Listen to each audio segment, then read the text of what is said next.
So today we're going to talk about another, because this is the second episode that I'm recording, another video, or we're going to go through a few videos, but this time it's not going to be about Seth Godin, it's not going to be about anything else, but it's going to be about Tim Ferriss, because he's actually having a pretty good playlist, and I'm also going to link it down. It's just a really amazing one. I've probably just had a look at it just several times. I don't actually know why, because I mean, at some point you kind of have get things, I think. But it's a really good one. I think it is a really important one, and also pretty valuable. So therefore, I'm really willing to show you this, and I'm really also willing to go through that. But after the intro, as always. And by the way, this is also actually a pretty good way, because there is a lot of value in there. And I know that there's a lot of value in there. And I think this is one of the most important parts for me, that I know that there is something that you can get out of this, because this is one of the main reasons why I go through so many articles. I'm actually not that of a reader. I don't read a lot. I don't actually like reading that much as well.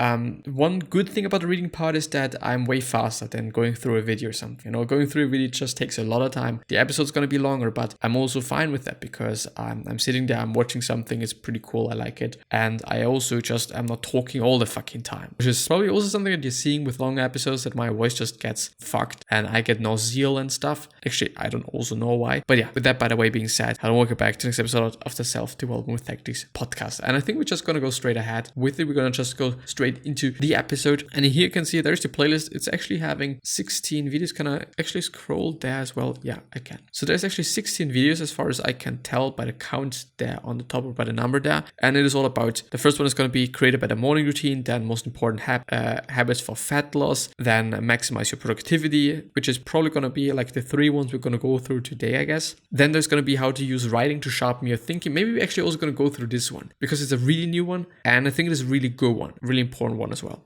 And on the very bottom we have, for example, having what I'm currently learning, which is something that I've also seen, and do you need social media for business, and so on and so on. So there's actually a lot of different questions and a lot of just value, at least at my point of view. So we're going to go through it. The first part is actually going to be intro, so I might be skipping that as well. So no, yeah, thank you. Not that difficult still image, but yeah. I get asked about morning routines a lot. I've interviewed hundreds and hundreds of top performers in various fields about their morning routines. And where should you start? This is one of the most common questions. And I'd recommend starting off very, very simply. Number one, when you go to bed, put your phone on airplane mode, because if you wake up and you're barraged with text messages and notifications and so on, you will be immediately short-circuited. You want to have a boot up sequence of your own. And I do believe, as I've been told, if you win the morning, you win the day. So what are a few ingredients? If you're starting as a blank slate, I would recommend number one, waking up, making your bed. I know this sounds odd. It was first recommended to me by an Indian monk. He convinced me of the merits, because you are accomplishing one thing at the beginning of the day, no matter what happens with unforeseen variables for the rest of the day. You will return to a made bed at the end of the day. And as a bookmark, beginning and end, it sets you up psychologically to be more productive and also to feel better even if things go sideways later. In addition to that, if you work at home in particular, it's common that external mess creates internal mess in terms of mental state. So making your bed does not mean four seasons. It just means, in my case, pulling up the sheets and blanket and so on, so it looks like I haven't had an elephant rolling around in my bed. It's really quite simple. And then arrange the pillows in a semi-pretty fashion, subjectively, and there you have it. What I would recommend for many people right after that is just do 10, 15 push-ups or some type of sun salutations or something like that to prime your nervous system. And that's effectively from Tony Robbins. There are many ways to do this, cold plunge and so on, cold shower, but to get your body physiologically into a state where you can then sit down and have a more optimistic story for setting strategies and so on for the day. If you're in a depressed state, you're going to see problems instead of solutions, and ultimately have a really tough time, I think, starting your day on the right note and in the right gear. In addition to that, if you want to add extra credit, I would suggest that you consider either journaling, which I do almost every morning, with most typically the 5-minute journal, which you can look up with my name. You'll find plenty of details. I don't have any business stake in it. Or morning pages, which were recommended to me by an exceptionally successful screenwriter for putting words on paper as spiritual windshield wipers, in effect, trapping your monkey mind on paper so you can get on with your day. Those are two different complementary approaches that you can explore and experiment with. And then you can look at meditation, typically 10 to 20 minutes, and using a tool to get started like Headspace, an app. The 10 and 10 program is very, very helpful and free to get started with, or transcendental meditation or guided meditations through, say, Sam Harris, who's a PhD in neuroscience, or Tara Brach, B-R-A-C-H. And some of my friends like Maria Popova, prolific entrepreneur and writer, has credited just listening to Tara Brach's 2010 Smile meditation from the summer as changing her life. And she is absolutely type A driven, mega productive in her life. So those are a few options. And meditation, I would encourage you to think of as not something very woo-woo, but instead training for less emotional reactivity. You're really learning to observe your thoughts and impulses and patterns in your own head, so that when something frustrating happens, when someone annoys you, when things inevitably go sideways during the day, you don't respond in the worst way possible and make things compulsively worse. Right? That's really it. You're able to actually detach, say, oh, I'm feeling angry. I'm about to become angry, and be angry, play angry, say something angry. And then you can short circuit that and choose a better response. You are becoming response able. So those are a few guidelines for experimenting and then crafting your own morning routines. And I think they're very, very good ones and really important ones as well. I mean, if you're just not really into meditation stuff, then I think it is also fine. And by the way, also not doing it in the morning, but I rather do it in the evening, because it's just working better for my schedule and working just better for me and how I'm doing things and how I just have my life. It just is better. And it's also just a really good sequence for myself to get into sleeping, because I know after I've meditated, I'm going to go to bed and I'm going to fucking sleep. And I'm also then in a really calm state. I'm really calm. I have just observed how things are. And I'm also just tending to be really tired. Maybe this is due to just my body knowing that afterwards I'm going to go to sleep. I don't know, could be the case. But in case you're just willing to journal, I think it is a pretty good thing also to do, a pretty neat thing to do as well is write down a few things that you're grateful for and that you're also thankful for. It's a pretty good primer actually as well for the day. If you just really think about the things that you know that you're grateful for, writing these down, you're probably also going to get reminded by them or of them later in the day as well. If you've just journaled it, if you've just written it down and stuff, it is a pretty cool thing, I'd say. And I'm also not doing that, but I assume that it could be a good thing. The whole push-up thing, I'm also not doing this. Actually, by the way, my morning routine is just getting up, sleeping way too less. You shouldn't be doing that, but I kind of force myself to do so, even though I just get up too late for my taste, which is 6:30 or something. I don't like that.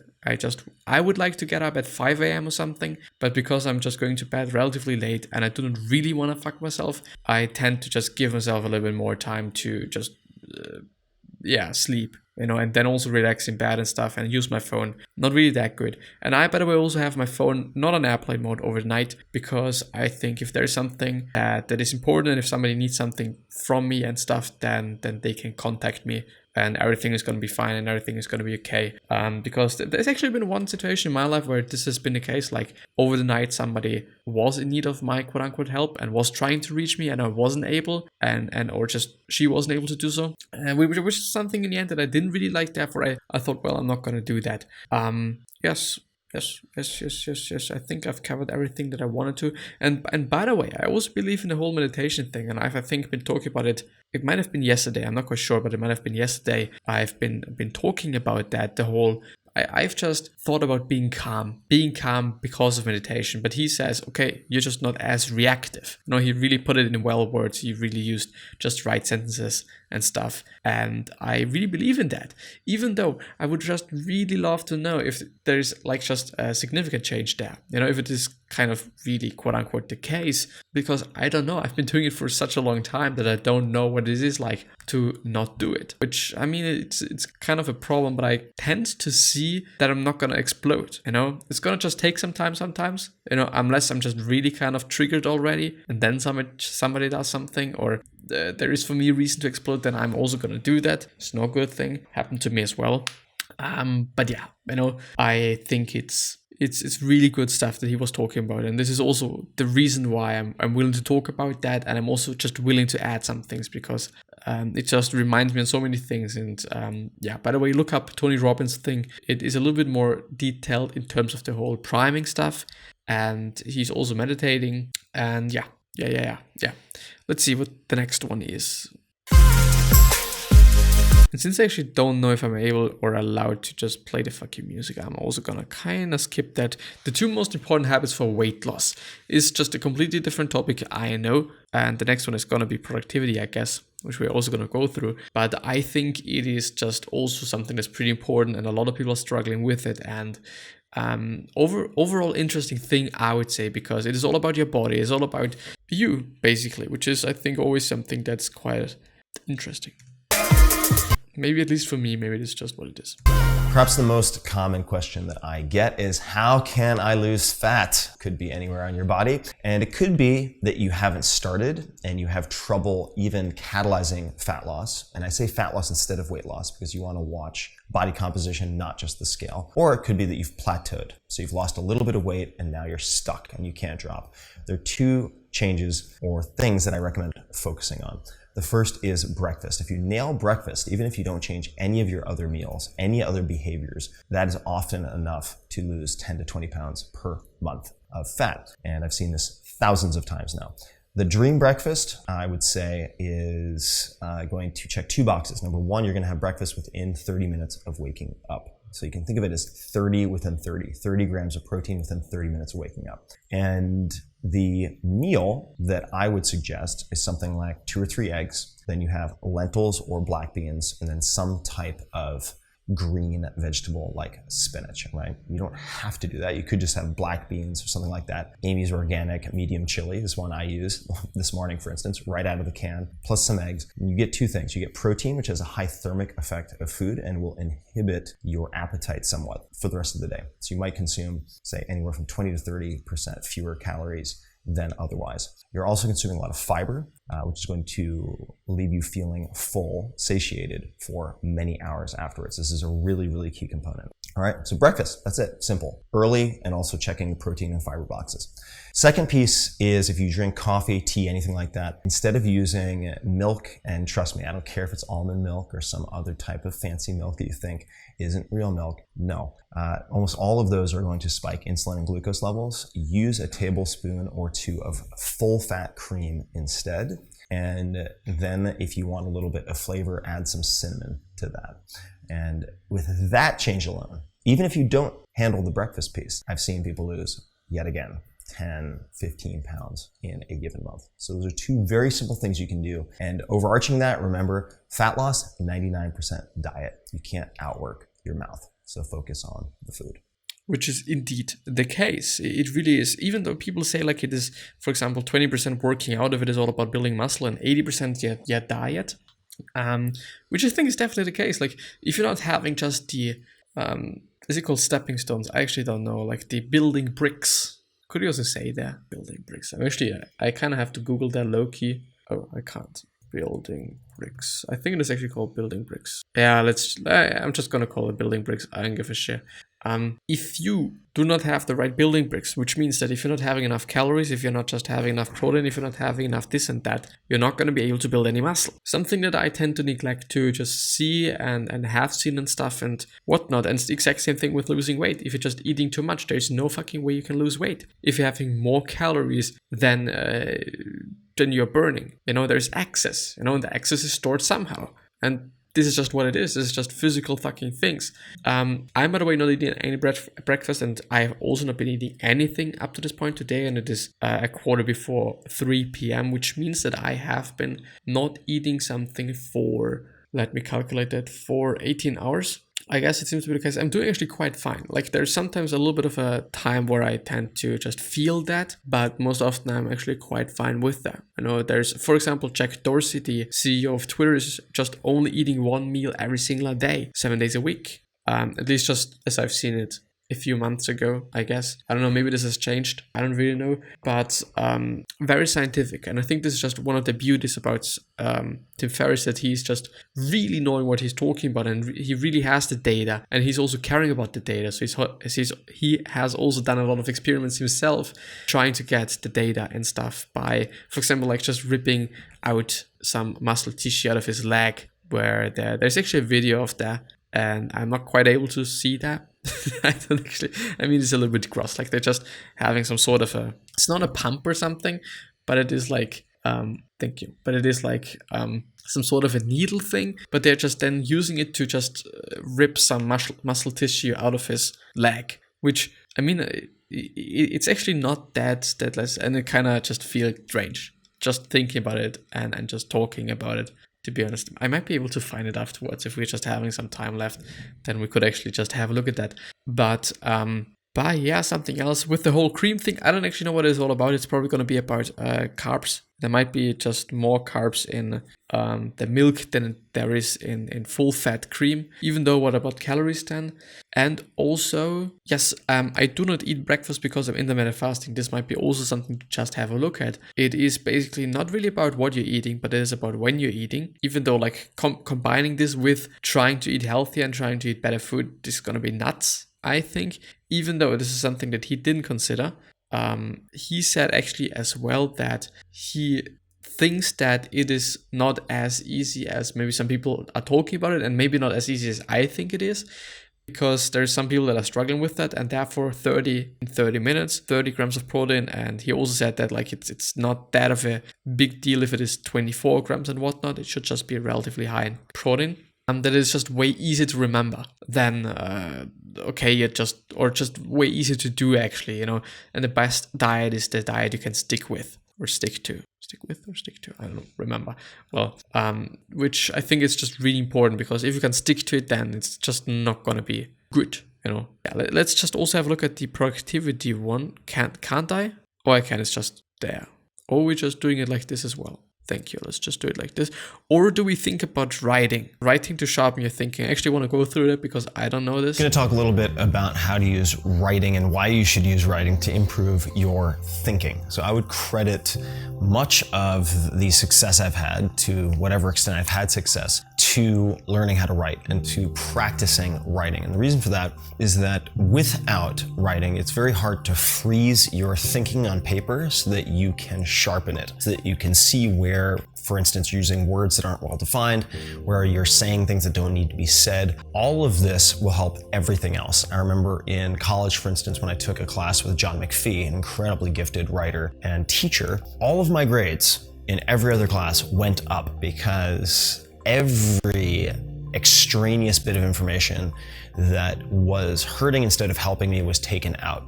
So to sharpen the saw, a couple of different approaches. Number one is write anything whatsoever, stream of consciousness, essay, doesn't really matter. Let's just call it 1 to 3 pages, something along the lines of morning pages. And Julia Cameron, The Artist's Way, popularized this. And there are a number of folks like Brian Koppelman, very well-known writer, screenwriter, co-creator of the show Billions, swears by morning pages. So that is an easy way to ease into the practice of just moving a pen. I recommend freehand, so that you can see your thinking on paper. That accomplishes 2 things. Number one, it takes the anxieties and nebulous worries in your head, puts them down in a freeze frame so that you can kind of trap them in the printed form so you can get on with the rest of your day. The second thing it does is it allows you to see where you are sharp and where you are dull in your thinking. Now, if you are drafting, as I do, for instance, right now, once a week, writing, if you are looking for a proofreader, and you do need a proofreader, if you can't find a professional writer, because we can't all find professional writers, talk to friends who have any type of legal training. Or you could even hire a lawyer to do this, or a paralegal, someone with a law degree. They are trained to look at language very, very carefully, because in a dispute, in a negotiation, in a disagreement, arbitration, it's going to come down to the wording of contracts. And I have found that when I do not have access to professional writers, it is oftentimes just as good or even better to get lawyers or people with legal training to read my writing. So that would be a workaround that I accidentally discovered that is very powerful. Few things to keep in mind when you are then doing revisions, because writing is in fact rewriting. You're going to vomit out your first 1 or 2 pages, and my mantra of sorts, which I borrowed from someone else who is a career ghostwriter, is 2 crappy pages per day. And very often you're going to exceed that and then write more, but so that you set the game up in a way that is winnable, 2 crappy pages is your minimum. And it can be just brain vomit. It can be worthless, but you got to get 2 pages. All right. Once you have those 2 pages, you can approach revision in a few different ways. and you can revise yourself, say in 3 rounds, like my friend Neil Strauss, who I think has 7 or 8 New York Times bestselling books at this point. When he does his first edit, he edits for himself, all right? So he's editing just for his pleasure, for his enjoyment, for what he thinks is good. Then the second round of edits, he will edit for his fans, the people he thinks will really love this material. The third round is for the critics, the people who try to tear it apart, to find little niggly points that they could twist and so on. And that can be a helpful framework for revising. What I do with proofreaders, and you can do this also with people who are not trained writers at all, and in fact you should have some lay people, so to speak, people who are not writers as a craft. Very simply, what I will ask people to do is read and highlight anything. This could be in a Google Doc, a Word doc, on paper, that is confusing. People can like what you write, they can dislike it, they can love it, they can hate it, but it should not confuse anybody. All right, so the first thing I will do is, and I think, by the way, that this is one of the most important things when it is about writing and when it is also about good writing. If you're a good writer, then you're not writing any confused shit or confusing shit. It is something that I've seen with myself and also with my grades, actually in general as well. If I have written some pieces in school in an exam that were not complicated, that were not confusing and stuff, I've got a better grade. And I've actually also got an A for something, which is just incredible for me in German, by the way. Because like I'm just not good. Most often, not really because of the way that I'm using language. This is something that I seem to be able to do apparently, but it is just totally about my spelling and grammar. Also not grammar, but just spelling only and commas and stuff like that. Like, it's not really something that I'm able to do. I don't actually know why, but I kind of just give a fuck about that. I don't know. But I think it is an incredible thing, an incredibly important thing as well, to being able to communicate clearly. And this is, I think, also something that you're able to do through writing. Just some thoughts of mine. I'll ask people, just highlight anything that is confusing or unclear. All right, that's step 1. Anyone can do that.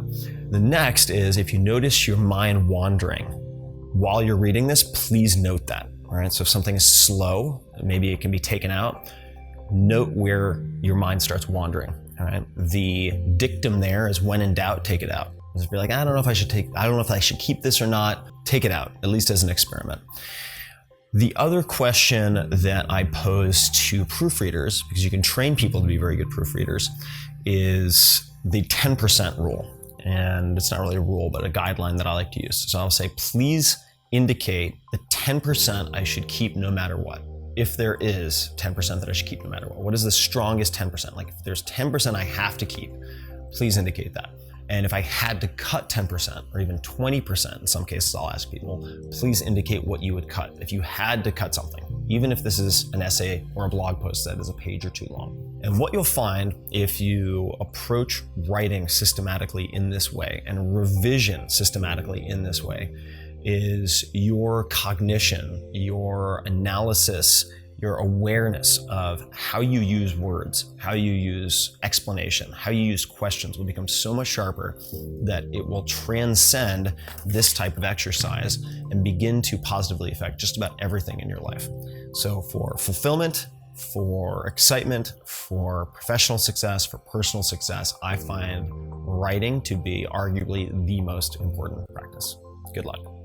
And I would kind of say this as well, even though I'm not a writer. I've never been a writer. I've never actually just written a lot, also not as a child or something. And I've also not been very gifted in it at all, especially when it comes to expressing myself and as I said, spelling and stuff. Even though my expressing thing, I think, got better also partly because of the podcast, because I just have to communicate somehow and have to do something. Also because probably because of the blog that I'm also writing stuff, even though like, this is like literally brain vomit as he's been talking, but like, just, sometimes I just think like, why am I even posting this? Why am I even just pointing it out? But I do wonder, by the way, why there's a you. Tim Ferriss? You. Well, I don't know. But I think it might be a pretty valuable thing. And I might, as I've actually been listening to him, I thought I could do the blog posts by hand at first and then talk them out. I could read them and then just capture the voice and let it just be, for example, if you Google that really quick, speech to text. There's a few websites and I most often use speech notes, I guess, or either this one, I'm either using speech notes even though I don't like the layout that much, or dictation.io. This is the one that I'm most often using. And so I'm just starting this right here. Then you can also see that it is working relatively fine if I'm just pressing the start button as well. So if you can see nothing is happening, this is what happens when you're willing to do something. If you're willing to just show something. Is it now working? Might be now working. Could you please? Hello? Are you working? Aren't you? It seems to kind of not be working. But there might also be actually something else. Speech to text demo. Yeah. Of course, there's something from Google. There's actually speech texter. I didn't know about that one, but it's also not that. But it might just be good to just show if it is working. And it kind of seems to also not be working as I wanted to. Well, yeah. Anyway, I think it could be just a tremendously good way to translate everything into written things, and also actually quite also to review it, because if you've written it down and then you read it and you notice, well, it's not that flowing as I want it to flow, then you might just have to change something about that. But yeah, the question of the day is, just because I'm thinking, I always just forget about it. I always forget about it, but it should be there now. The question of the day is, do you write a lot? Just because I'm interested, do you write a lot? You could comment it down, you could also not comment it down, and maybe just to ask yourself, have I been writing a lot in my life? Because I don't know if this is something that you often think about, even though you have probably and maybe been written quite a lot in your life, but as I said, it's not necessarily something that we're always thinking about and we're always just having in our mind and always like whatever. But yeah, I think this is going to be the end of the video. So I wish you the best health, full of happiness, and also success. And I also hope that you're going to remind yourself and you're going to be remembered, which basically means your legacy, and basically means just being a nice person and then being remembered as a nice person. 3 questions that I have for you. Yes, that might be important. Is or are. Why are you here? What are you trying to change? And what is bothering you the most? These 3 questions are pretty important because they could show you your purpose and maybe even a business idea. And yeah. With that being said, I'm hopefully going to see you the next time. I really hope. And thank you from the bottom of my heart. I really, truly appreciate that. So I'll see you the next time. Bye-bye. Thank you really a lot. Just really, really a lot.